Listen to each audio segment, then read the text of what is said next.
I am Lillian Yates, 32 years old, and in my family's world, I'm just a useless intern working in a windowless basement. But they don't know that that basement is where I control weapons worth billions of dollars.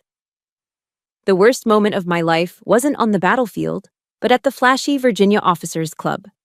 My Uncle Robert, the man who always considered me the family failure, stood there, laughing and introducing me to my future subordinate as if I were a waitress. He smirked, patted my shoulder, and said, "Save this girl, Davies, she needs a real job." He thought he was doing a favor. He had no idea that in just 30 seconds, the man he was trying to impress would stand at attention, break out in a cold sweat, and greet me with a title my uncle could never dream of. Have you ever been trampled on by your own flesh and blood in front of a crowd? Comment: Justice. If you are ready to see the arrogant pay the price, don't forget to subscribe, because this story is for anyone who has ever been underestimated. To understand why that moment at the club felt like oxygen entering a dying lung, you have to go back 3 weeks, to a Sunday dinner table that felt more like a courtroom. The drive to my parents' house in Northern Virginia always feels like a physical assault. It starts the moment I merge onto I-95. The traffic south of DC is its own special kind of purgatory, brake lights stretching out like a river of red magma. But that wasn't what was making my stomach twist into knots. It was the anticipation. I checked my reflection in the rearview mirror. I was wearing a simple navy blouse and slacks. Clean, professional. Civilians would call it business casual. My mother calls it unfortunate.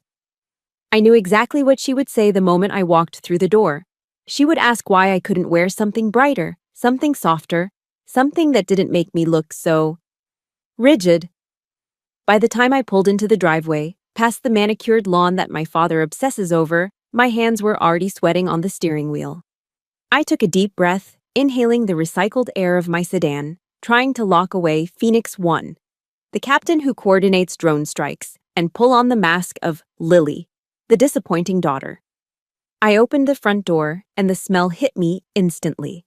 Roast beef. It's the quintessential American Sunday smell, isn't it? Slow-roasted beef, heavy gravy, and the sharp tannic scent of expensive red wine breathing in crystal decanters. For most people, that smell means home. For me, it smells like judgment. "Lily, you made it!" my mother called out from the kitchen, her voice tight. "We were just about to sit down. Robert is already holding court." Of course he was. Uncle Robert sat at the head of the table, even though it was my father's house. He was 62, a retired colonel who had never seen actual combat but spoke as if he'd won the Cold War single-handedly. He was wearing a polo shirt that cost more than my car payment, and he was swirling a glass of 12-year-old scotch, the ice cubes clinking against the glass like a metronome ticking down the seconds until he lost his temper. "There she is," Robert boomed, his face already flushed with liquor. "The working girl. Finally dragged yourself away from the paper stacks?" "Hello, Uncle Robert," I said, taking my seat. I reached for the linen napkin, unfolding it across my lap, focusing on the fabric texture just to keep my hands from shaking. "We were just talking about the new contract," Robert continued, not waiting for a response. He looked around the table, making sure he had everyone's eyes. My father, John, was busy cutting his meat, avoiding eye contact. He always made himself small when Robert was in the room. "Desert Hammer," Robert announced, letting the words roll off his tongue like he was tasting the steak.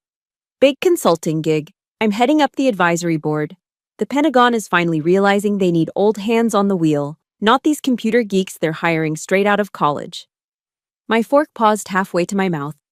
Desert Hammer. I knew Desert Hammer. I knew it because I had spent the last 48 hours rewriting the engagement protocols for it. I knew it because the computer geeks he was mocking were actually intelligence officers working 18-hour shifts to ensure men like Robert didn't get soldiers killed with outdated strategies. "That sounds important," I said quietly, trying to keep the edge out of my voice. Robert laughed. It was a wet, dismissive sound. "It is important, Lily. It's strategy, high-level stuff. Not that you'd know much about that. How is what do you call it, data entry? Are you still filing reports in that basement?" The air in the room seemed to vanish. It's not data entry, Uncle Robert, I said. I tried to keep my voice even, but the frustration was leaking out. I'm in Intel. We're actually working on the support packages for operations like... Oh, stop, my father cut in. He didn't look up. He just stabbed a potato with his fork. Don't bore your uncle, Lily. We know you work in an office. There's no need to dress it up. I'm an officer, Dad, I said, a little louder this time. I'm an active duty captain. You're support staff, honey, my mother chimed in, pouring more wine into Robert's glass.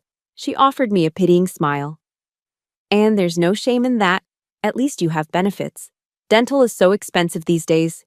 You know, your cousin Sarah just made branch manager at Wells Fargo. Now that is a career. She has her own office with a view of the park. A branch manager. I command assets that can level a city block from 4,000 miles away. And my mother is impressed that my cousin has a window overlooking a parking lot. I looked at them. I looked at my father, shrinking into his chair. I looked at my mother, desperate to keep the peace. And I looked at Robert, who was grinning like a shark that had just smelled blood. Don't worry about it, Martha, Robert said, waving his hand magnanimously. Not everyone is cut out for the big leagues. The military is changing. They need people to make the coffee and file the paperwork.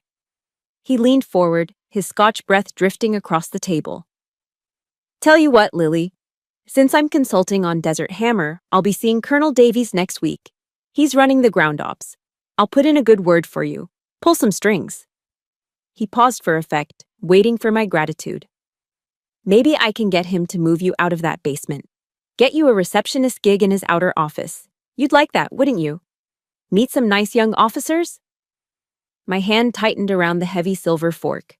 I squeezed it so hard my knuckles turned white, the metal biting into my skin.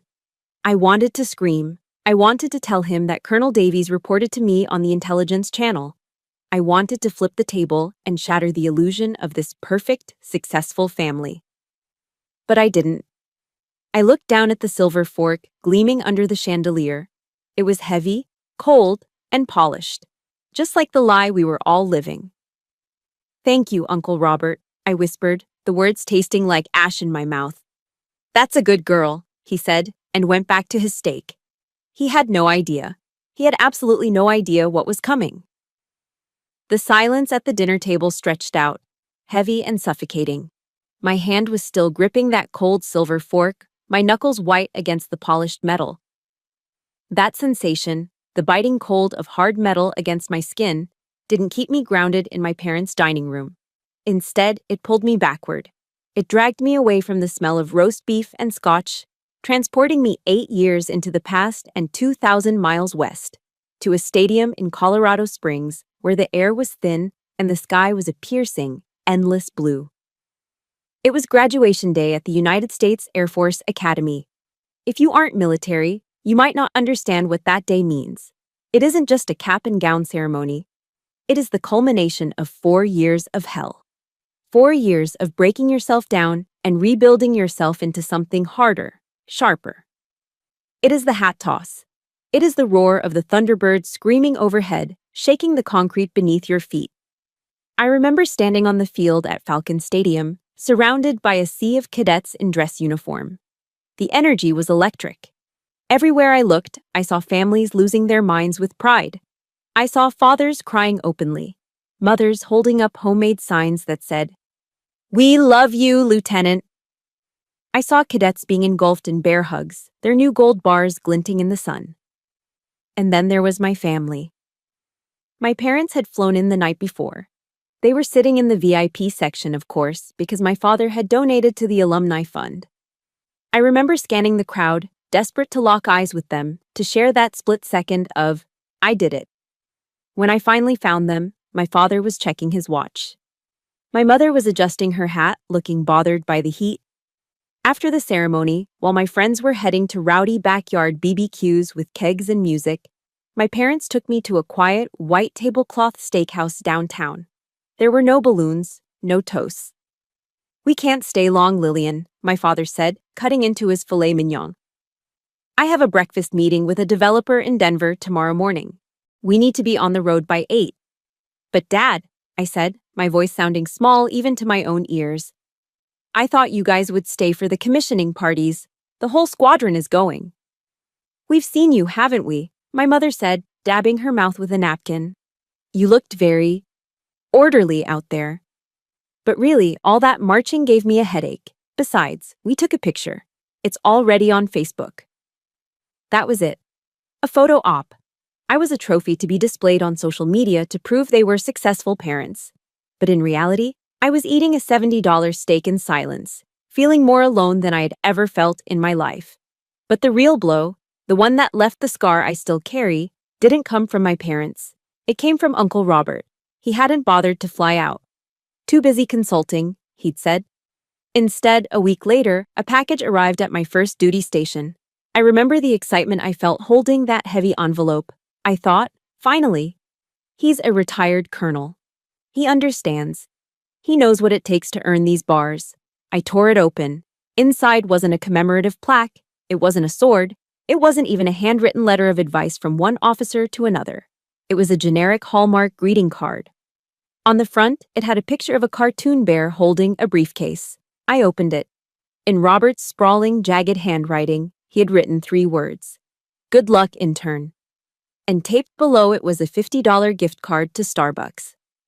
I stared at it until my vision blurred. Intern. I was a commissioned second lieutenant in the United States Air Force. I had survived survival training, academic rigors, and physical conditioning that would break most men half my age.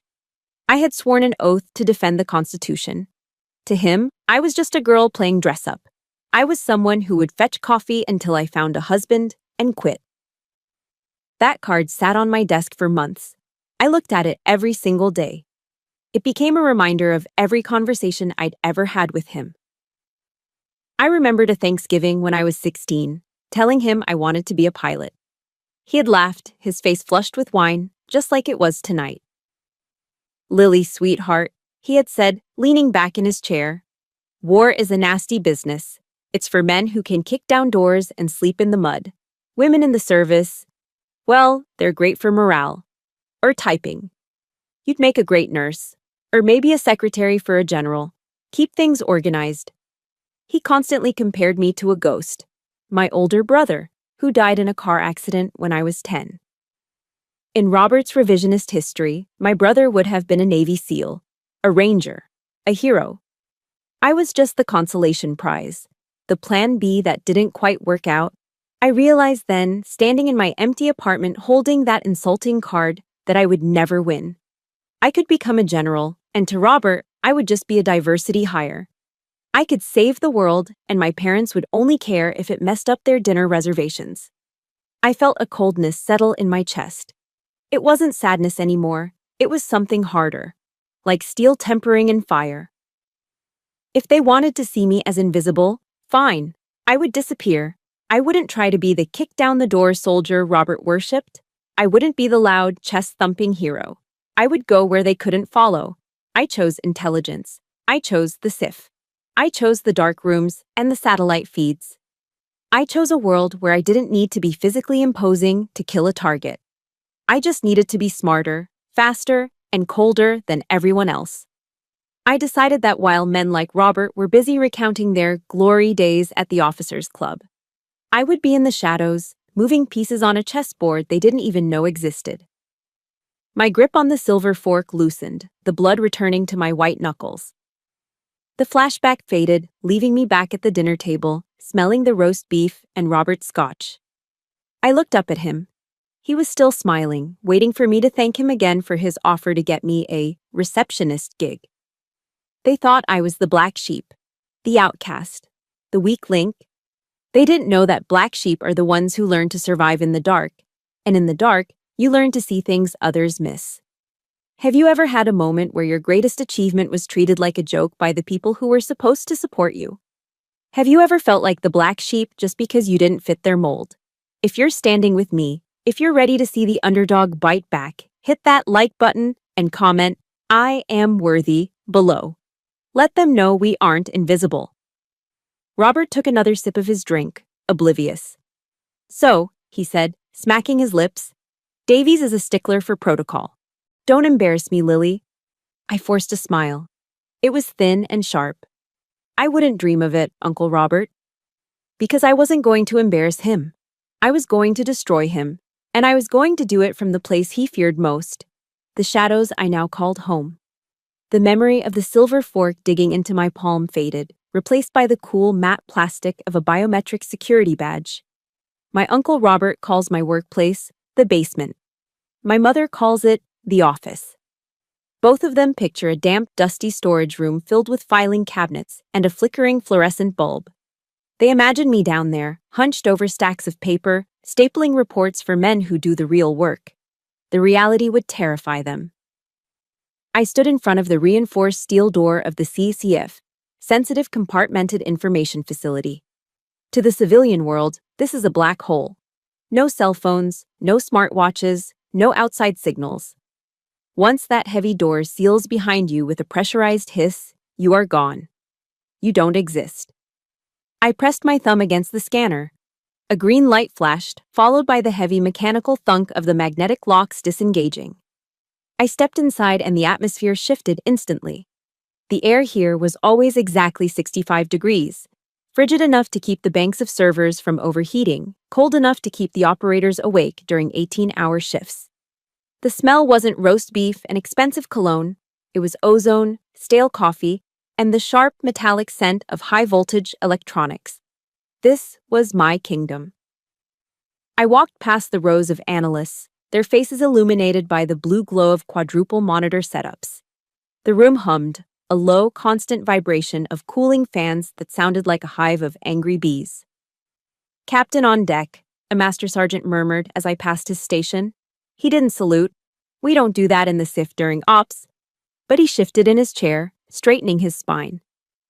"As you were, Sergeant," I said, my voice dropping an octave. In this room, I wasn't Lily, the niece who needed a receptionist job. I was Phoenix 1. I slid into my command chair at the center of the nest, a raised platform surrounded by screens displaying live feeds from assets hovering 40,000 feet above the Middle East. "Status report," I said, pulling on my headset. "We have eyes on the target package for Desert Hammer," the communications officer replied instantly. "Predator feeds are live. SIGINT is picking up increased chatter in Sector 4. The ground team is 5 minutes out." I looked at the main screen. It wasn't a video game. It was a high-resolution thermal feed of a dusty compound halfway around the world.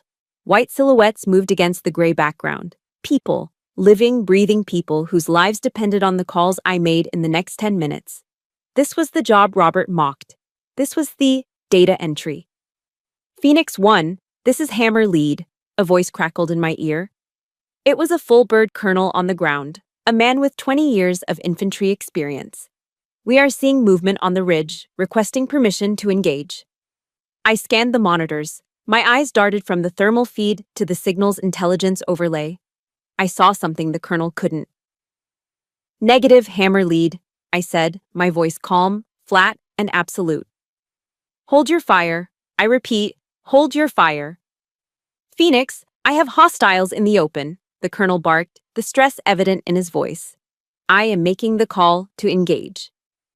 "Colonel," I cut him off. I didn't yell. I didn't need to. "Check your overlay. Look at the heat signatures on the secondary ridge. Those aren't spotters. They're non-combatants herding livestock. If you engage the primary target now, the crossfire will wipe them out. You will have a mass casualty event on your hands, and CNN will have the footage by breakfast. Do you copy?" There was a silence on the line, a heavy, static-filled pause. In the dining room at my parents' house, I couldn't even finish a sentence about my day without being interrupted. But here, a colonel commanding a battalion paused because I told him to. "Copy that, Phoenix," the colonel's voice came back, stripped of its arrogance. "We are standing down, rerouting approach." "Good copy, Hammer Lead. We'll guide you in through the valley. Phoenix out." I exhaled, the adrenaline spiking through my veins like a shot of espresso. I sat back in my chair, the leather creaking softly. My hands weren't shaking now. They were steady. I looked at the small laminated card I'd taped to the bottom corner of my center monitor. It wasn't a picture of a cat or a family photo. It was a quote from Theodore Roosevelt, the man in the arena. It is not the critic who counts, not the man who points out how the strong man stumbles. The credit belongs to the man who is actually in the arena, whose face is marred by dust and sweat and blood. I touched the edge of the card. Robert loved to quote this speech. He loved to talk about the dust and sweat, but he didn't understand that the arena had changed. The arena wasn't just mud and trenches anymore. The arena was this room. It was the mental endurance to make life or death decisions while staring at pixels, knowing that a single mistake meant a flag-draped coffin coming home to Dover Air Force Base. Robert and his friends at the officers' club thought courage was loud. They thought it was drinking scotch and telling war stories. They didn't know the quiet, crushing weight of holding a man's life in your hands from 4,000 miles away. "Shift change in 10, ma'am," the sergeant whispered. "Roger that." I began the shutdown protocol, logging the incident report. As the screens flickered and the feeds transferred to the night crew, I pulled up one last document. It was the master organizational chart for Operation Desert Hammer, the consulting contract Robert was so proud of. I zoomed in. There, at the very top of the operational pyramid, under the Intelligence Oversight node, was a box labeled CPT-L. Lillian Yates, Mission Controller. From my box, lines of authority cascaded down like a waterfall, touching every unit, every asset, every decision. I scrolled down, and down, and down. Way at the bottom, in a dotted line box attached to the Civilian Advisory Appendix, a box that had no command authority, no operational clearance, and essentially no point, was the name, Colry C. Rhett R. Rhett. He was a garnish, a decoration. I was the chef. He was going to walk into that officers' club thinking he owned the place, thinking he could pull strings for me. He didn't realize that the strings he thought he was pulling were actually attached to my fingers. I closed the file, the screen fading to black. In the reflection of the monitor, I saw my own face. Pale from the lack of sun, tired eyes, no makeup. My mother would say I looked washed out. But I didn't see a basement intern. I saw a predator lying in wait. They laugh at me because I'm different, because I don't fit their mold of a soldier. But in the dark, I laugh at them because they are all the same. I stood up, grabbed the file for Desert Hammer, and walked toward the heavy steel door. It was time to step out of the kingdom and back into the masquerade. It was time to go meet General Thorne, and it was time to set the trap. I left the sterile, pressurized atmosphere of the SCIF and took the elevator up to the 5th floor. The hallway leading to General Thorne's office felt different from the rest of the building. The linoleum floors were replaced by industrial carpet that dampened the sound of footsteps. The air smelled less like ozone and more like old paper, lemon furniture polish, and the faint, comforting aroma of brewing coffee. I knocked on the heavy oak door, one of the few real wood doors in a building made of steel and concrete. "Enter," a deep voice rumbled from inside. I pushed the door open. Major General Marcus Thorne was sitting behind a desk that looked like it had survived 3 wars. At 65, Thorne was a mountain of a man. He was African-American, with close-cropped gray hair and a face etched with the kind of deep lines that come from making hard decisions for 40 years. He didn't look up immediately. He was signing a stack of requisition forms with a fountain pen, his movements precise and deliberate. "Captain Yates," he said, capping the pen with a sharp click. He looked up, and his eyes, usually hard as flint, softened around the edges. Or should I say, the woman who just saved my ground team from a PR nightmare? I stood at attention, clutching the Desert Hammer file against my chest. "Just doing the job, General." "At ease, Lily," he said, waving a hand toward the leather chair opposite his desk. "Sit down. You look like you haven't slept since Tuesday." I sat, the leather sighing under me. It was a familiar sound. I had spent more hours in this chair debriefing operations than I had spent at my own kitchen table. Thorne stood up and walked over to the small table in the corner where a battered commercial coffee machine sat. It wasn't an espresso machine. It wasn't fancy. It brewed sludge that tasted like burnt nuts and jet fuel. He poured a cup into a styrofoam container, added 2 packets of sugar, and set it down in front of me. "Drink," he ordered. It wasn't a suggestion. I took the cup. The heat seeped through the white foam, warming my cold fingers. I took a sip. It was terrible, and it was the best thing I had tasted all week. At my parents' house, wine was poured from crystal decanters worth more than my first car. But it was served with conditions. It was served with judgment. Here, this 50-cent cup of vending machine coffee was served with something my father had never given me: respect. I heard the audio logs from The Intercept, Thorne said, leaning back against the edge of his desk, crossing his arms. You made a tough call holding back that strike. Most officers would have let the colonel take the shot. The colonel was looking at the target, I said, tracing the rim of the cup. I was looking at the bigger picture. Dead civilians don't help the mission, sir. Thorne nodded slowly. That's why you're my scalpel, Lily. Other people use sledgehammers. You cut clean. My scalpel. He didn't call me honey. He didn't call me intern. He called me a surgical instrument. Dangerous, precise, essential. Thank you, sir, I said, feeling a lump rise in my throat. I swallowed it down with more coffee. Now, Thorne said, his tone shifting from fatherly to commanding. Go get some actual food before you pass out in my office. Mike and Sarah are in the break room. I think they ordered enough grease to stop a tank. I smiled. Yes, sir. I walked down the hall to the team break room. Before I even opened the door, I heard laughter. Mike, a signals analyst from Jersey with a mouth that ran faster than his brain, was sitting on a table, waving a French fry like a baton. Sarah, my second in command, was laughing so hard she had tears in her eyes. Yo, the Phoenix has landed, Mike shouted as I walked in. He tossed a paper bag at me. Catch, we got you the spicy chicken sandwich, extra pickles, just how you like it. I caught the bag, the grease staining the bottom. You guys started without me? We were starving, boss, Sarah said, wiping her eyes. Mike was about to eat the napkins. Sit. Eat. I sat down between them, unwrapping the foil. The smell of fried chicken and Cajun spices filled the small room. We ate and we talked. We didn't talk about the mission. We didn't talk about the life and death calls we had just made. We talked about Mike's disastrous date the night before. We argued about whether Die Hard was a Christmas movie. We complained about the DC traffic. In that moment, surrounded by crumpled wrappers and plastic cups, I looked at them. Mike, who would stay late just to double-check my code. Sarah, who had driven me to the ER at 3:00 a.m. when I had appendicitis because my parents didn't pick up the phone. This was it. This was the found family. They didn't share my DNA. They didn't care about my pedigree or my uncle's rank. They judged me by one metric only. Was I good at my job? Was I a good person? And apparently, to them, I was. Hey, Mike said, nudging my arm. You okay, Lil? You went quiet. I'm good, I said, taking a bite of the sandwich. Just tired.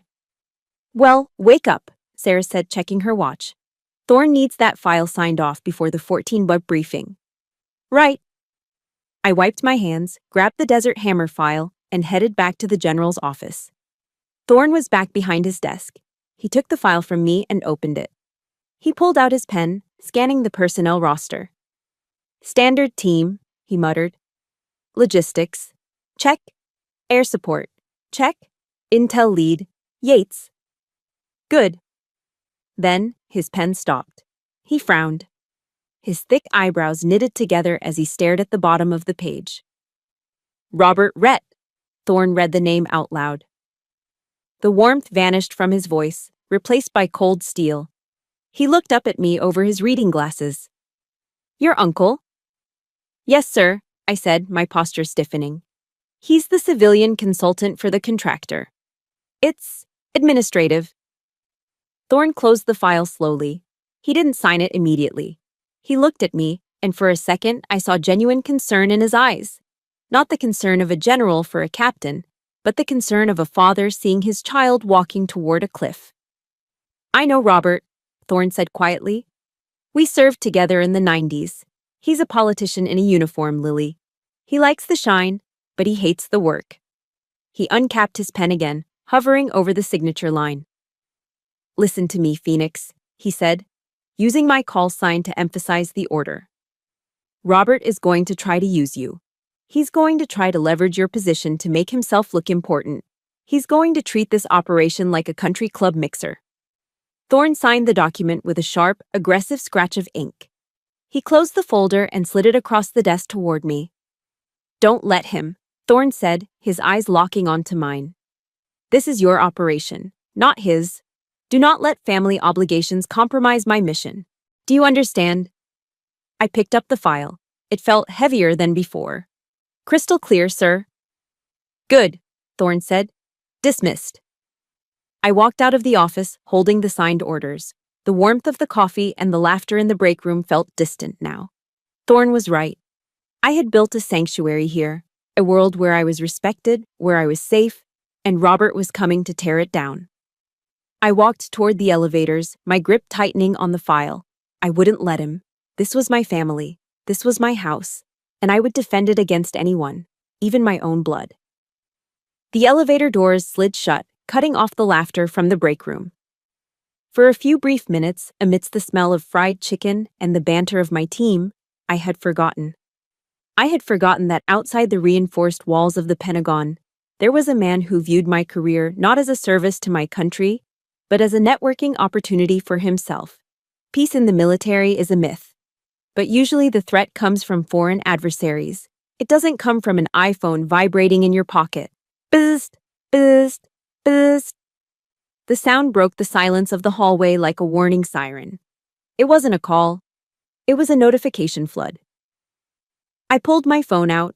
The screen was lit up with a string of notifications from my personal email app, all linked to the same sender. Call Robert Rhett. Rhett. My stomach tightened. He wasn't supposed to be emailing me during duty hours, and he certainly wasn't supposed to be using my personal email for anything related to work. I unlocked the phone and opened the first message. My jaw actually ached from how hard I clenched my teeth. The subject line was written in all caps, screaming at me from the screen. Urgent, tactical adjustments for Desert Hammer. I stopped walking. I stood there in the middle of the corridor, staring at the phone. He had sent this to my civilian email, but he had CC'd my official unclassified military address. He had just breached protocol before he'd even finished his first cup of coffee. I opened the email. It was formatted like a manifesto. No greeting, no professional courtesy, just blocks of text, typed in a font size that was too large, with random words capitalized for emphasis. "Lily," it began. "I've been reviewing the preliminary briefs for the rollout. I noticed you have the drone surveillance set for a high-altitude holding pattern. Bad move. Back in my day, we needed eyes on the deck. I want you to drop the altitude to 15,000 feet. We need to show these people we mean business. Make it loud. Scare them." I felt a flush of heat creep up my neck. It wasn't just embarrassment. It was professional horror. Back in his day, drones were glorified model airplanes with cameras taped to them. Today, the MQ-9 Reapers I controlled were sophisticated stealth assets. Dropping them to 15,000 feet wouldn't scare the enemy. It would expose a $40 million asset to shoulder-fired missiles. It was suicide, it was stupid, and he was putting it in writing. I was about to hit delete when my phone buzzed again. This time, it was a call. Dad. I stared at the caller ID. My father never called me during the workday. He was terrified of interrupting important business. Unless, of course, the important business was Robert. I slid the bar to answer, stepping into a quiet alcove near the restrooms. "Captain Yates," I answered, keeping my voice clipped. "Lily," my father's voice came through, sounding anxious and thin. "Thank goodness you picked up. Your uncle is trying to reach you. He says he sent you some vital instructions, and you haven't responded." "Dad," I said, rubbing my temple. "I'm at work. I'm in the middle of an operation. Robert cannot be emailing me tactical advice. He's a civilian consultant. He doesn't have the clearance, and frankly, he doesn't know what he's talking about." Now, Lily," my father soothed, using the tone he used when I was a teenager and refused to wear a dress. "Don't be difficult. Robert is just trying to help you. He told us at the club yesterday that he's practically running this show. He said he's letting you handle the paperwork so you can feel involved." Feel involved. The words hit me like a physical slap. I was commanding the entire intelligence apparatus for the sector. I was the one keeping Colonel Davies' men alive. And Robert was telling the entire extended family in Virginia that I was his glorified secretary. He told Aunt Martha that you're just organizing his files. My father continued, oblivious to the silence on my end. He's doing this for you, honey. He wants you to look good for Colonel Davies. Just listen to him, okay? Reply to his email. Say, thank you, Uncle Robert. It won't kill you to be polite. I have to go, Dad, I said, my voice shaking with suppressed rage. Lily, promise me you won't make a scene. We have a reputation. I hung up. I didn't slam the phone down. I couldn't. But I pressed the end call button with enough force to crack the screen. I took a deep breath, trying to regain the icy composure of Phoenix 1. Ignore him, I told myself. He's just noise. Focus on the mission. But the noise wasn't done. Ping. Another email. This one was flagged high importance. I opened it, dread pooling in my stomach. Subject: schedule change, mandatory. Lily, tell Davies I need to move the Friday strategy briefing to 800. I booked a tea time at the Army-Navy Country Club for 1100. I want to get Davies out on the back nine. That's where the real deals are made, sweetheart, not in your dark little room. Make it happen. Uncle Bob. I stared at the screen until the pixels started to blur. He wanted to move a critical combat strategy briefing, a briefing where we would determine the engagement zones for 3,000 soldiers, because he wanted to play golf. He wanted to turn a war zone planning session into a schmooze fest. This wasn't just annoying anymore. This wasn't just a family issue. This was dangerous. Robert viewed the military as a country club. He viewed rank as a social status. He viewed war as a backdrop for his ego. And he viewed me as the help hired to arrange the party favors. If I moved that briefing, Colonel Davies would lose critical prep time. If I lowered those drones, we would lose assets.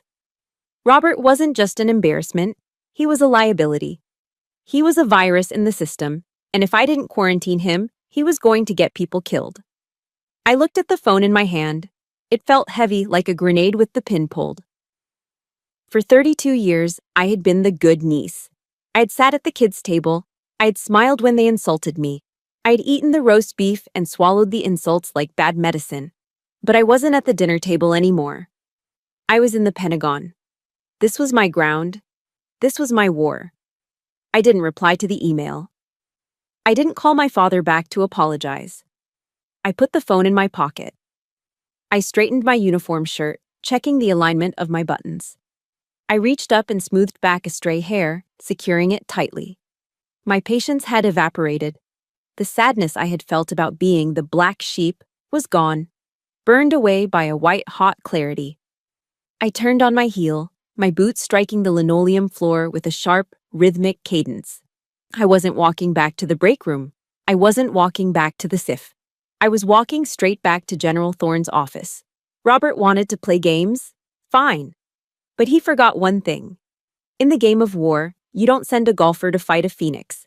I marched down the hallway, and for the first time in my life, I didn't care if I made a scene. I was going to draw a line in the sand, and I dared him to cross it. The hallway leading to General Thorne's office seemed longer than usual, but my steps didn't falter. In the past, walking toward a confrontation with a superior officer or a family member would have made my hands shake. I would have spent the entire walk rehearsing apologies, trying to find a way to soften the blow, to be the good girl who didn't cause trouble. But Phoenix 1 doesn't apologize for protecting her perimeter. I didn't knock tentatively this time. I rapped on the heavy oak door with 3 sharp, authoritative strikes. Enter, Thorne's voice boomed. I stepped inside. The general was standing by the window, looking out at the Potomac River. He turned as I entered, and his eyebrows raised slightly. He must have seen the change in my posture, the way my shoulders were squared, the way my jaw was set. I wasn't carrying a cup of coffee this time. I was carrying a printout of Robert's emails. Captain, Thorne said, sensing the shift. What do you have? I didn't waste time with pleasantries. I walked straight to his desk and placed the papers down, smoothing them flat with a deliberate hand. Sir, I am filing a formal report regarding a breach of operational security and chain of command by a civilian consultant, I said. My voice was steady, stripped of all emotion. It was the voice I used when authorizing a strike. Thorne picked up the papers. He put on his reading glasses and scanned the first email, the one in all caps demanding I lower the drone altitude. Then he flipped to the second, the demand to reschedule the briefing for a golf game. His face darkened. The lines around his mouth deepened into a scowl of pure professional disgust. He wants to move the intel briefing, Thorne read aloud, his voice low and dangerous. Because he booked a tea time at Army-Navy? Yes, sir, I replied. And he is attempting to issue tactical orders to active duty assets via unsecure channels. He's treating Operation Desert Hammer as a social event. Thorne tossed the papers back onto the desk. They slid across the polished wood, stopping just short of the edge. He took off his glasses and rubbed the bridge of his nose. I warned you he was a politician, Thorne muttered, but I didn't think he was a fool. He looked at me. I can have his contract terminated by end of day, Lily. I can have security escort him out of the building. He'll never step foot in the Pentagon again. It was a tempting offer. I could end it right now. I could make him disappear. But then I thought about the dinner table. I thought about the intern card. I thought about the way he had introduced me to Colonel Davies as a charity case. If Thorne fired him quietly, Robert would just spin the story. He would tell everyone he resigned because the military was too woke or incompetent. He would play the martyr. He would still own the narrative. No, sir, I said. Thorne looked surprised. No? If you fire him now, he learns nothing, I said, my voice cold. He needs to understand that his rank is retired, but mine is active. He needs to understand exactly who is running this operation. Thorne leaned back, a slow, grim smile spreading across his face. He crossed his arms. What do you have in mind, Captain? The protocol requires a final pre-deployment readiness briefing, I said. Usually we do it in the conference room, but since Mr. Rhett is so fond of the Virginia Officers Club, Thorne's smile widened. He understood immediately. You want to hold the briefing on his turf, Thorne said. He wants a show, sir. I think we should give him one. Mandatory attendance, full-dress uniforms, all unit commanders present, including Colonel Davies. Thorne nodded, a glint of approval in his eyes. Do it. Send to the summons. Remind him what a real chain of command looks like, Phoenix. Thank you, sir. I turned and walked back to my office. I didn't feel the rush of adrenaline anymore. I felt the calm, terrifying focus of a predator that has cornered its prey. I sat down at my terminal and pulled up the official memorandum template. I didn't write a polite email. I didn't ask if the time worked for his schedule. I typed memorandum for record, mandatory pre-deployment brief. Location, Virginia Officers Club, main ballroom. Time, 1800 hours, Sunday. Uniform, service dress. Attendance, mandatory for all senior staff and civilian advisors. I added a specific line at the bottom, highlighted in bold. Failure to appear will be considered a breach of contract and dereliction of duty. I added Colonel Davies to the distribution list. I added General Thorne. And then I added Cole. Rhett, Robert Rhett. I hovered my finger over the enter key. This was it. Once I sent this, there was no going back. I was publicly calling his bluff.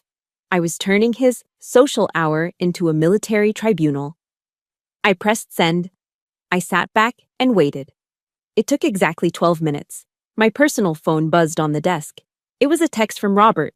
I picked it up, expecting anger. I expected him to be furious that I had scheduled a mandatory meeting on a Sunday evening. But when I read the message, a dry, humorless laugh escaped my throat. Got the invite, kiddo. Good initiative. The club is a classy touch. Much better than that basement of yours. I'll make sure Davies knows it was my idea. Wear something nice, maybe that pink dress your mom bought you. Don't embarrass me in front of the boys. He didn't read the header.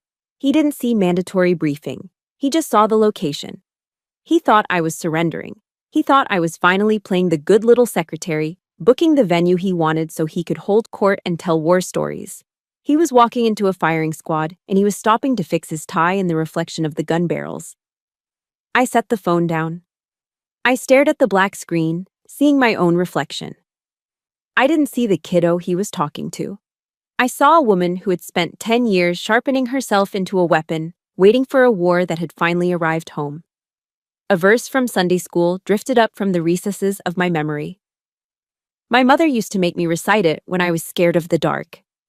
Now, it took on a completely different meaning. I whispered the words to the empty room, my voice barely a breath. Thou preparest a table before me in the presence of mine enemies. Robert wanted a table, I would give him one, and I would serve him a dish he would choke on. The trap was set. The bait was taken. All that was left now was to spring it.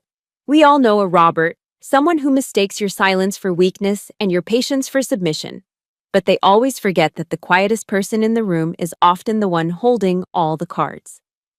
If you are ready to watch the trap snap shut, if you are ready to see arrogance get crushed by competence, hit that like button right now. And tell me in the comments, I am ready. Let's walk into that officers' club together. Sunday evening arrived with a heavy, humid stillness that hung over Virginia like a wet blanket. I stood in front of my open closet, staring at the hanger in the center of the rack. It was the dress my mother had bought me for Christmas. It was pink. Salmon, she had corrected me, made of chiffon with a modest neckline and a skirt that swished when you walked. It was a dress designed for a garden party. It was a dress designed for a woman whose biggest worry was whether the potato salad had too much mayonnaise. It was the dress Robert expected me to wear. Wear something nice, he had texted. Don't embarrass me. To them, nice meant soft. It meant pliable. It meant a woman who blended into the wallpaper while the men talked about important things. My phone rang, shattering the silence of my apartment. I looked at the screen. Mom. I knew exactly why she was calling. It was 16:30. The briefing was at 18. She was checking the prep work. I slid the answer button. Hello, Mom. Lily, honey. Her voice was breathless, nervous. I just wanted to make sure you're getting ready. Your father and I are already on the way to the club. Robert is riding with us. He's in high spirits. I'm getting ready now, I said, my eyes still fixed on the pink dress. Good. Did you steam that salmon dress? You know how easily chiffon wrinkles. And please, Lily, put on a little lipstick. Maybe that coral shade. You looked so pale last time. She lowered her voice as if sharing a conspiracy. Robert says Colonel Davies is bringing a few of his staff officers, single men, Lily, majors. Wouldn't it be nice to meet someone who understands your lifestyle but could take care of you? Take care of me. As if I were a cracked vase that needed glue. As if I hadn't led teams through crises that would make those single majors weep. I'll be ready, Mom, I said, my voice flat. I'll see you there. Just don't look so severe, sweetheart. Smile, for your father's sake. I hung up. I looked at the pink dress one last time. I reached out and touched the fabric. It was soft. It was harmless. If I wore this, I would walk into that club, sit in the back, drink iced tea, and let Robert introduce me as his little niece who needed a receptionist job. I would be safe. I would be loved. I would be erased. I grabbed the hanger. With a sudden, violent motion, I shoved the pink dress to the far end of the rack. The hangers clashed together with a metallic clatter that sounded like a sword being drawn. I reached into the back of the closet, into the section protected by a garment bag. I unzipped it. The smell hit me instantly, a mix of starch, dry cleaning chemicals, and something that smelled like burnt jet fuel and ozone. It was my flight suit, standard issue, sage green Nomex, fire-resistant, functional.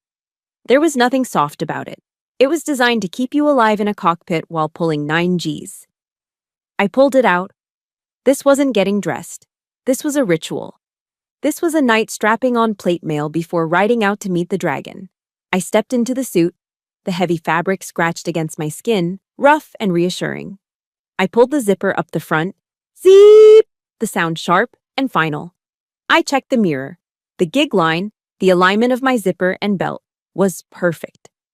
I sat on the edge of my bed and pulled on my boots. These weren't the delicate heels my mother wanted me to wear. These were combat boots. Heavy. Black.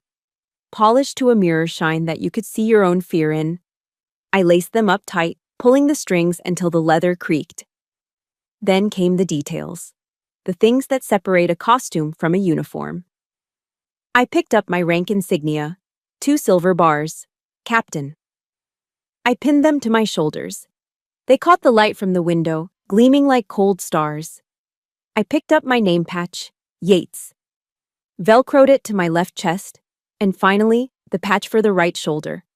It was a circular patch, embroidered with red and gold thread. In the center was a mythical bird rising from flames, its wings spread wide in a scream of defiance.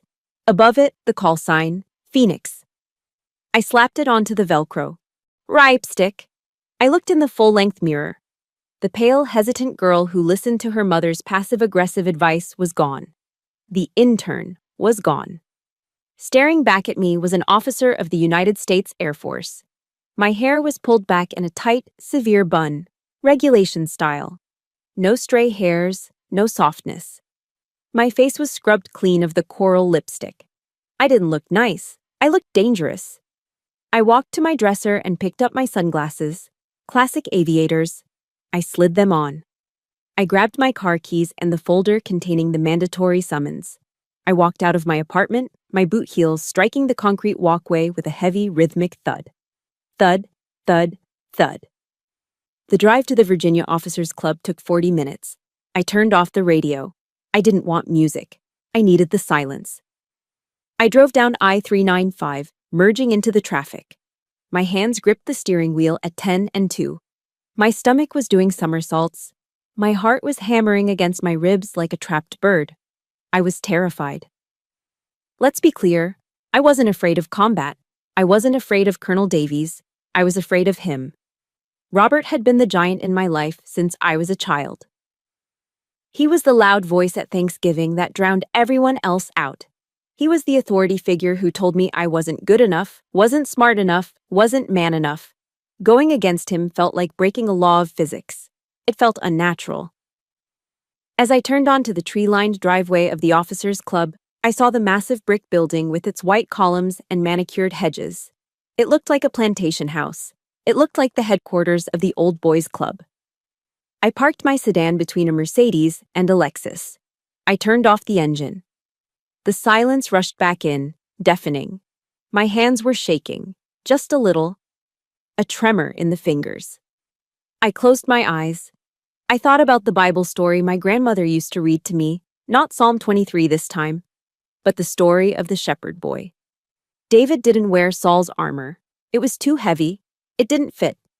He went into battle with what he knew, a sling, and 5 smooth stones. I looked down at my flight suit. This was my sling. The truth in that folder, those were my stones. You are not his niece today, I whispered to the rearview mirror, watching my own lips move. You are not John's daughter. You are not Martha's disappointment. I took a deep breath, holding it for 4 seconds, then exhaling for 4. Tactical breathing. You are Phoenix 1, and you are cleared hot to engage. I opened the car door. The humid Virginia air hit me, but I didn't sweat. The Nomex armor held me tight. I stepped out. I slammed the door shut. I adjusted my sunglasses, locked the car, and began the long walk toward the white columns of the entrance. I didn't look down. I didn't look back. I walked straight toward the giant, and I had my stone ready in my hand. The double doors of the Virginia Officers Club were made of solid mahogany, polished to a deep, reddish shine that reflected the golden light of the chandeliers inside. They were heavy. They were designed to keep the world out and the elite in. I pushed them open. The sound hit me first, a wall of noise. The low, rumbling baritone of men laughing, the sharp clink of crystal glasses touching, the soft murmur of jazz playing somewhere in the background. It smelled of expensive cologne, aged leather, and the savory, rich scent of prime rib. I stepped onto the plush crimson carpet. The room was a sea of black tuxedos, navy blue dress uniforms, and sparkling cocktail dresses. It was a kaleidoscope of wealth and status. And then, there was me. I was a smudge of sage green in a pristine painting. The Nomex fabric of my flight suit absorbed the light rather than reflecting it.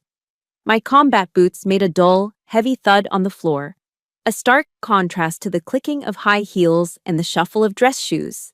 Heads turned, conversations faltered. I felt the eyes of the room sliding over me, some confused, some amused, some offended. I didn't make eye contact. I kept my gaze locked on the far side of the ballroom where a large group of men were gathered near the open bar. I saw him. Uncle Robert was holding court. He was standing in the center of a circle of officers, one hand in his pocket, the other gesturing expansively with a tumbler of scotch. He was laughing, that loud booming laugh that always signaled he was telling a story where he was the hero. My father stood slightly behind him, nodding enthusiastically at whatever Robert was saying. My mother was there too, wearing her coral dress, looking anxiously at the door. I walked toward them. The crowd seemed to part instinctively, not out of respect, but out of sheer confusion. They didn't know what I was. Was I a pilot who had just ejected?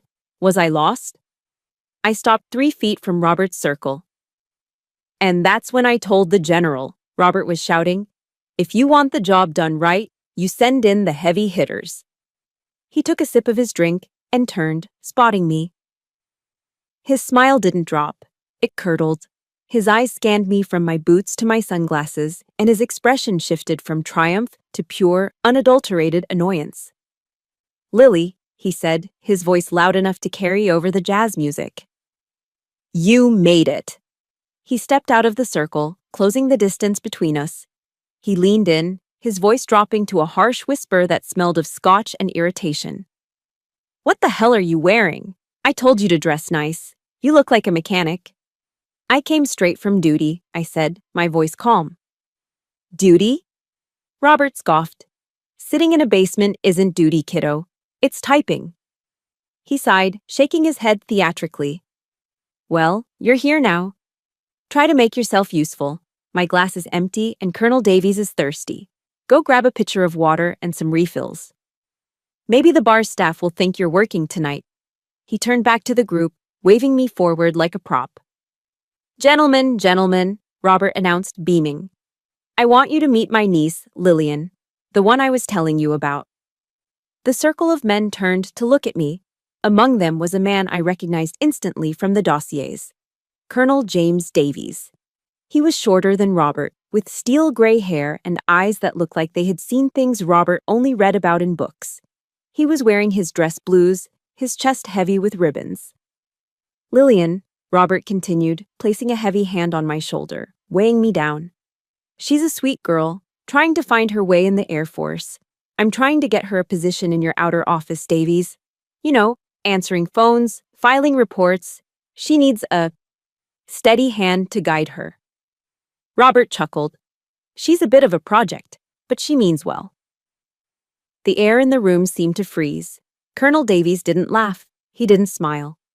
His eyes, which had been politely bored a moment ago, suddenly sharpened. He wasn't looking at my face. He wasn't looking at Robert. He was looking at my right shoulder.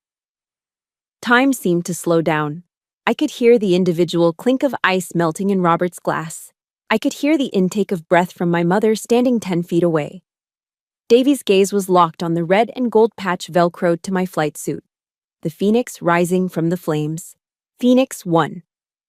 The color drained from Colonel Davies' face. It happened instantly, like someone had pulled a plug. His tan skin turned a pale waxen gray. His eyes widened, the pupils dilating in genuine shock. And then, recognition. He looked from the patch to my face. He looked at the sunglasses. He looked at the name tag. Yates. Robert, Davies said. His voice wasn't a social murmur anymore. It was a command. Take your hand off her. Robert blinked, confused. What? Jim, I'm just introducing. I said, take your hand off the captain. Davies barked. Robert recoiled as if he'd been burned. He stepped back, his mouth hanging open. Colonel James Davies, the man Robert claimed to be mentoring, the man commanding 3,000 ground troops, did something that made the entire ballroom go silent. He straightened his spine. He brought his heels together with a sharp, distinct click that echoed off the hardwood floor. He squared his shoulders, and he saluted. It was a perfect, crisp salute. a salute of absolute respect from a subordinate to a superior in the operational chain. "Captain Yates," Davies said, his voice trembling slightly. I didn't realize." The silence in the room was absolute. The jazz band had stopped playing. The clinking of glasses had ceased. Every eye was fixed on us. Robert looked at Davies, then at me, a desperate, confused laugh bubbling in his throat. "Jim, what are you doing? It's just Lily. She's the intern." Davies didn't even look at him. He kept his eyes locked on mine, his hand still held in a salute. "This is Phoenix 1, Davies whispered, the name carrying a weight that crushed the air out of the room. "This is the mission controller for Desert Hammer." I slowly raised my hand and returned the salute. Crisp, sharp, final. "Colonel Davies," I said. My voice was low, but in the silence, it carried like a gunshot. "Drop your hand." He dropped his hand instantly to his side, standing at attention.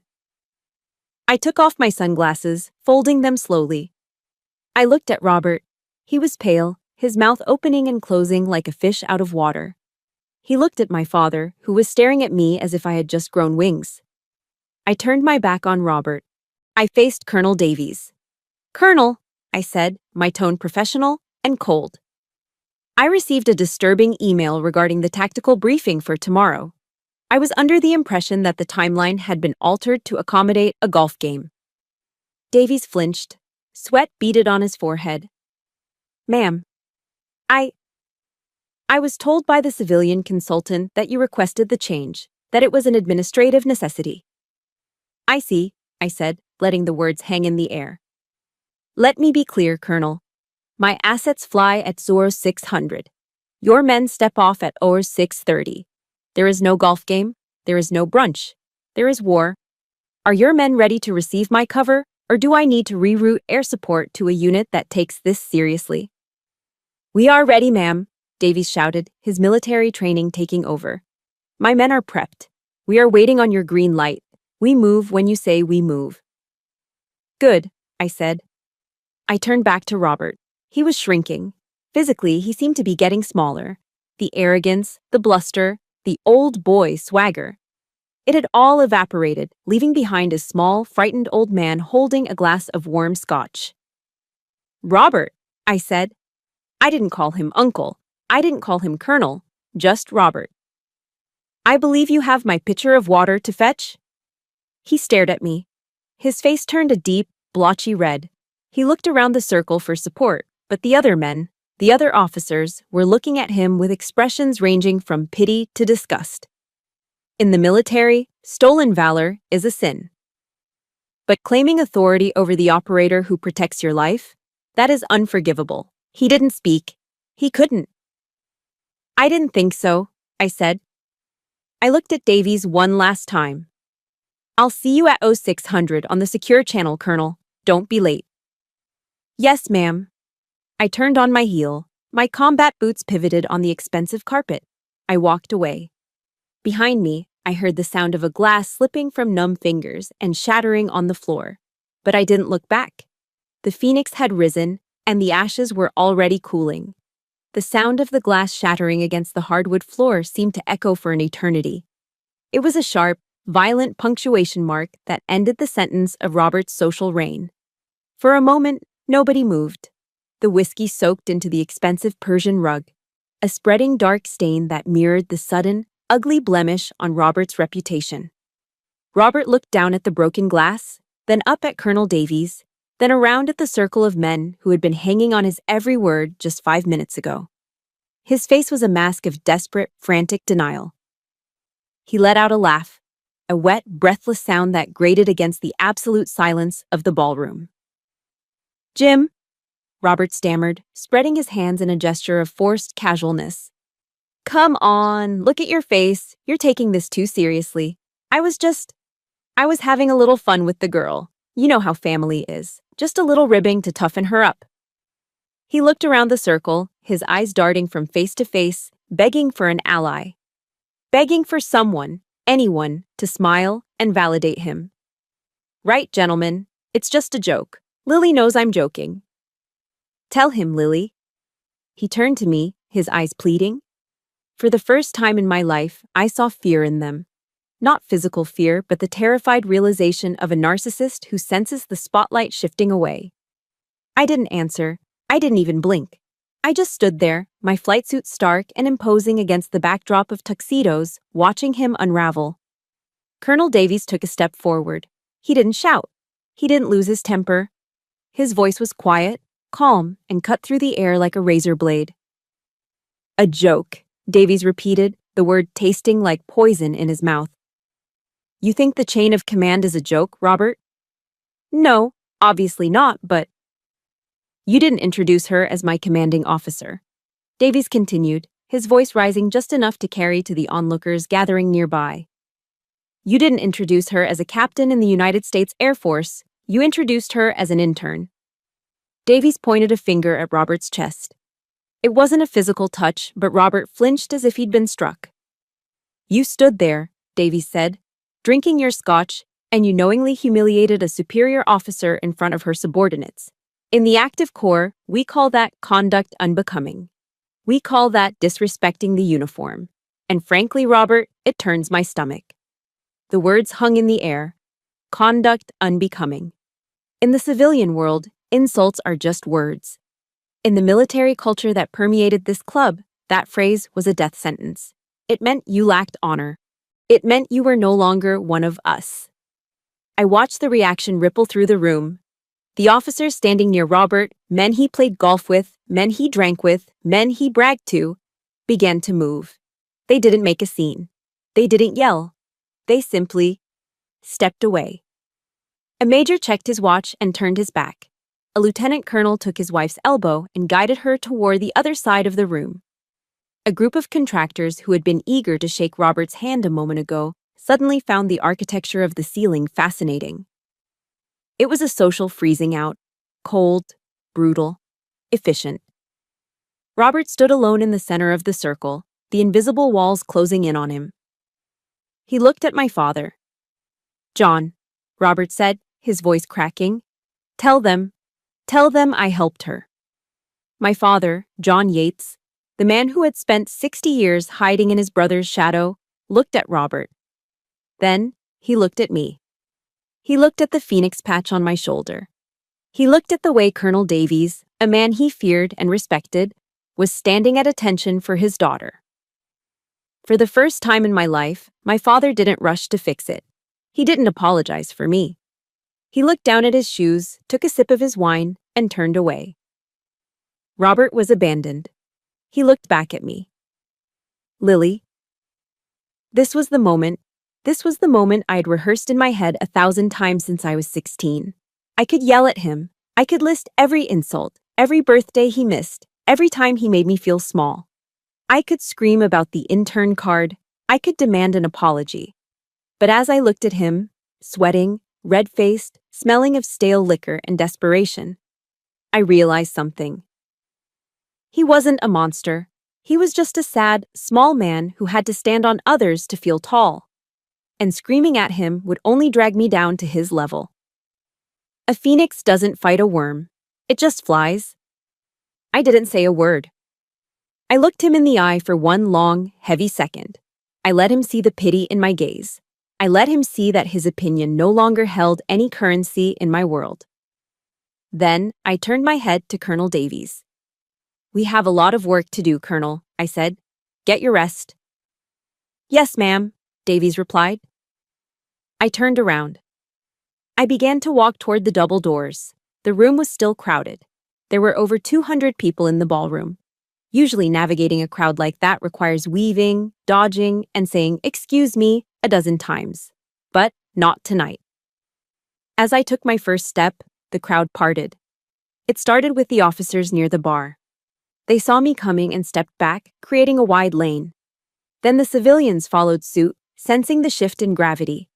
It was like the Red Sea parting for Moses. On my left, I passed a table of young lieutenants. They stopped drinking and stood up as I passed. On my right, a general's wife nodded her head in a silent gesture of respect.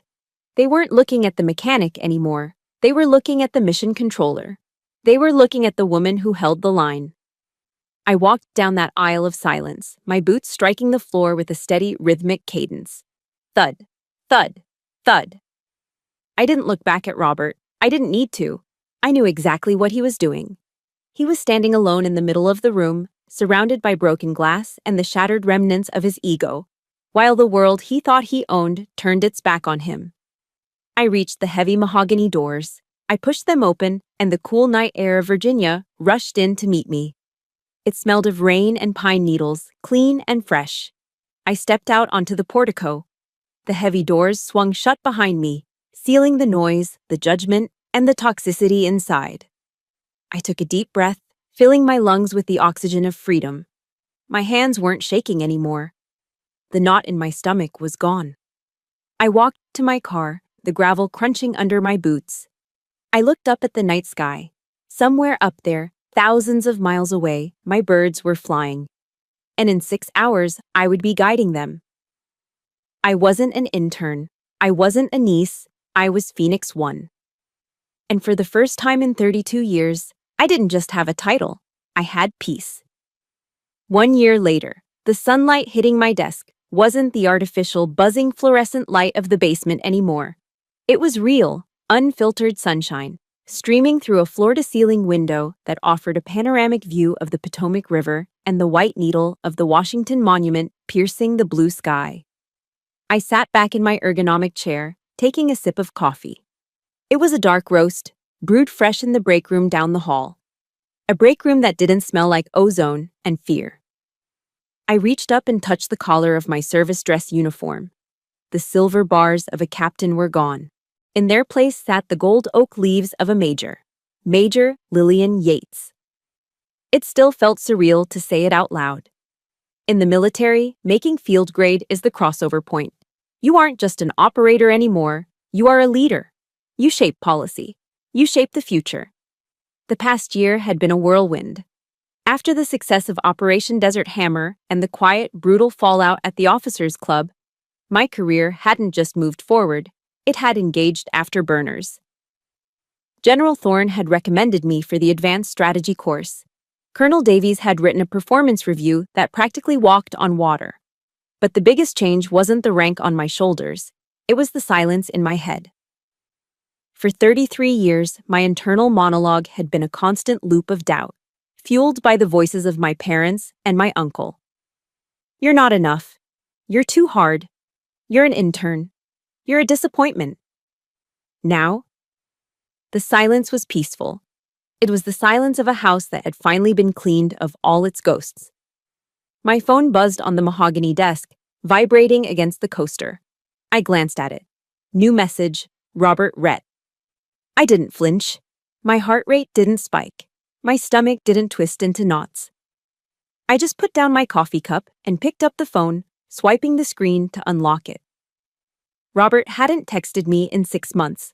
The last I heard, the defense contractor had quietly declined to renew his consulting agreement. Restructuring, they called it. In DC, that's polite code for, you are radioactive. The rumor mill, which moves faster than any drone, confirmed that he had been slowly excised from the social circuit. The tea times at Army-Navy were harder to get. The dinner invitations dried up. When you lose your honor in this town, you don't get shouted at. You just get erased. I opened the message. Hey, kiddo. Saw the announcement in the Air Force Times. Major. Wow, that's a big deal. The family's getting together for a BBQ this Sunday. Your mom said you've been busy, but you should come. It's been too long. We should bury the hatchet. Family is family, right? Uncle Bob. I stared at the words. A year ago, this text would have sent me into a spiral. I would have analyzed every word. Did he mean it? Is he sorry? Should I go just to keep the peace? But today I read it with the clinical detachment of an intelligence officer analyzing a piece of low-level propaganda. I dissected the subtext. He didn't say, I'm sorry. He didn't acknowledge the humiliation at the club. He didn't apologize for the emails, the disrespect, or the years of belittling me. Instead, he used the old hooks. Kiddo, a subtle attempt to re-establish dominance, to remind me that I was still a child in his eyes. Family is family. The ultimate trump card of the abuser, the demand for unconditional loyalty in exchange for conditional love. He wasn't reaching out because he missed me. He was reaching out because I was a major now. I was a rising star. And Robert was a man drowning in obscurity, looking for a life raft to cling to. He wanted to stand next to me at a BBQ so he could tell his dwindling circle of friends, "See? I taught her everything she knows." He wanted to steal my valor one last time. I looked at the cursor blinking in the reply box. I could type a furious response. I could tell him exactly where he could shove his BBQ. I could tell him that I knew he was fired, that he was a laughingstock. But then I felt something shift in my chest. It wasn't anger, it wasn't hate, it was pity. I felt a profound, deep sadness for him. He was a man who had spent 63 years building a monument to himself, only to realize it was made of papier-mâché. He had chased rank and status his entire life, but he had no one who actually respected him. He had no team. He had no found family. He just had an empty calendar and a phone that didn't ring. He was small. And he was getting smaller every day in the rearview mirror of my life. Fighting him wasn't necessary anymore. You don't fight a ghost. You just walk through it. I didn't type a reply. I didn't block him either. Blocking implies that he still has the power to annoy me. Instead, I placed my thumb on the message and swiped left. A gray box appeared with the word archive. I tapped it. The message disappeared from my inbox, filed away into the digital ether, out of sight, out of mind, stored in the deep freeze of history where it belonged. I put the phone face down on the desk. "Major Yates?" I looked up. Sarah, now Captain Sarah Miller, was standing in my doorway. She was holding a tablet and grinning. "The team is heading to the mess hall. Mike says if you don't come, he's going to tell everyone about the time you tried to karaoke Bohemian Rhapsody." I laughed. It was a real, full laugh that came from my belly. "He wouldn't dare," I said, standing up and grabbing my cover hat. "Try him," Sarah challenged. "He's feeling brave today." I walked around the desk, the heels of my polished shoes clicking on the floor. I looked at Sarah, at her bright eyes and genuine smile. I thought about General Thorne, who had sent me a bottle of good scotch, real scotch, when I pinned on Major. This was it. This was the table that had been prepared for me. Not the one Robert wanted to set, but the one I had built myself, plank by plank, victory by victory. "Let's go," I said. "I'm starving." I walked out of the office, leaving the phone on the desk. I didn't look back at the view of the monument. I didn't look back at the archived message. I stepped into the hallway with my team, my family. The phoenix had risen from the ashes, strong and golden. And as I looked down the long corridor toward the future, I realized the most important truth of all. The sky is infinite. And it has absolutely no room for the people who try to hold you down. Thank you for walking this path with me. I shared my story not just to expose Robert, but to remind you that your value isn't defined by someone else's inability to see it. If you are still in your own basement right now, keep working. Your moment is coming. If this story gave you hope, please hit that like button and subscribe to the channel. It helps us share more voices that need to be heard. And I want to hear from you. Have you ever had to cut ties with a family member to save your own peace? Tell me your story in the comments.